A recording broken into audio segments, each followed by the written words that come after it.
and prove to be consistent game in and game out, I don't foresee any problems for them making a solid playoff push.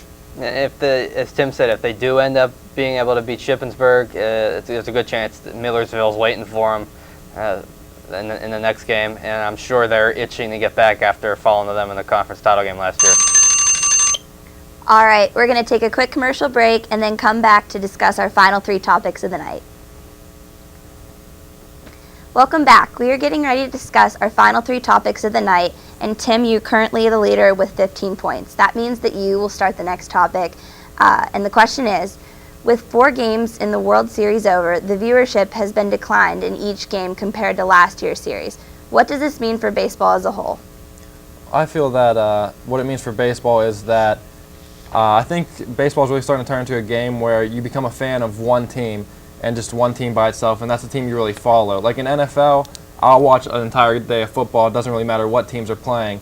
But I'm a Red Sox fan, so whenever baseball's on, I watch the Red Sox. I'll catch an occasional postseason game here and there, but it seems like for TV, and just because, look, last year, it was the Phillies and the Yankees, 2 very popular teams. The ratings were higher than this year. And a couple years ago, when the Red Sox were in the World Series, the ratings were very high. When you have San Francisco and Texas, 2 teams that definitely aren't followed as much as the Yankees, Red Sox, the top, popular teams, a lot of people don't tune into that. I mean, the stadiums have been selling out. It's definitely, baseball is still alive, but it's not alive in TV ratings. The NFL dominates for sports and TV ratings. Everybody watches the NFL. Everybody watches March Madness. The World Series definitely falling down on the list. Not too many people are tuning in for that as they have been. I think Big Bang Theory, Grey's Anatomy, and The Office all had higher viewership ratings than Game 2 of the World Series.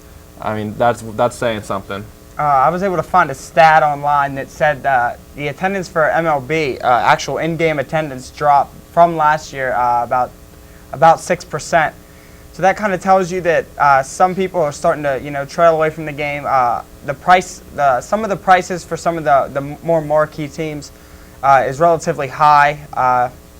Also, since the strike in the late 90s, a lot of the fans have left the game. They're not really in favor of what took place then or what's really going on now since the steroid era.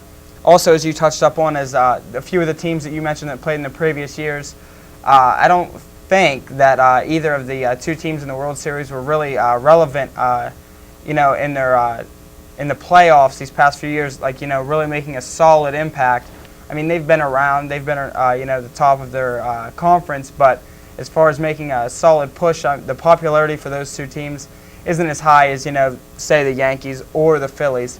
So there's a lot of reasons why, not just playoff baseball is starting to, viewership is starting to decline, but baseball in general, as I said, steroids, no salary cap. A lot of fans are getting tired of some of the things that are happening in the higher ownership of baseball.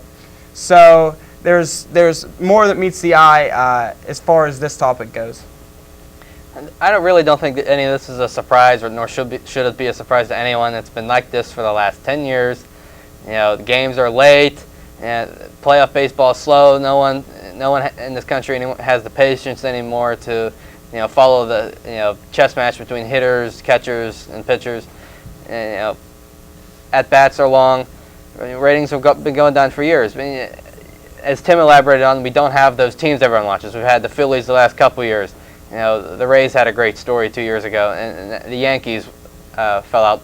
We have 2 teams that aren't normally in the postseason anymore, in the Giants and the Rangers. And you look at how the Giants play; they're leading the series now. They're not exciting, they're not sexy, they're not glamorous. They have this slow, old-fashioned style of play, and then they suck other teams down into it. So, if they're playing to the way they want to play, that's the way the other teams are going to play because they're dominating the game. No one wants to see that. They want to see home runs and guys throwing 98 miles an hour. But one thing that's exciting, and I'm surprised it helped the ratings, is Jeb Stewart closing out games for the Giants. Yeah, I definitely think that this series is good for the game of baseball in an actual baseball sense, that there's 2 teams that usually aren't up there. We're not seeing the same teams every year, but those teams bring the ratings, and the Rangers and Giants don't. But it's 2 teams that, especially the Giants, they go back to old school baseball. They work you to death, very methodical about how they play. And that's really what baseball is founded on. But the problem is our society, we want action. We want guys running on the field hitting each other. We want football, hockey, different things like that. We want real high-impact collision sports. And just sitting there through a 5-minute at bat in a baseball game, you almost fall asleep these days with other stuff that's going on. And then they turn over to The Office and Grey's Anatomy and watch that instead. But and one thing in baseball's defense, though, is the season drags on forever. And frankly, I get tired of baseball. It starts off, I'm a little bit excited, things start going. Looks like the topic's there. I'll end that there. All right, thanks. It's been a good show so far tonight. Now let's take it back to Slippery Rock Sports one more time. This question is similar to the first one, except this time we will be discussing women's basketball. Zach, since you have the lowest score, I'll let you start off and try to make some points. So with the women's basketball season a few weeks away, what are the expectations for the ladies this season?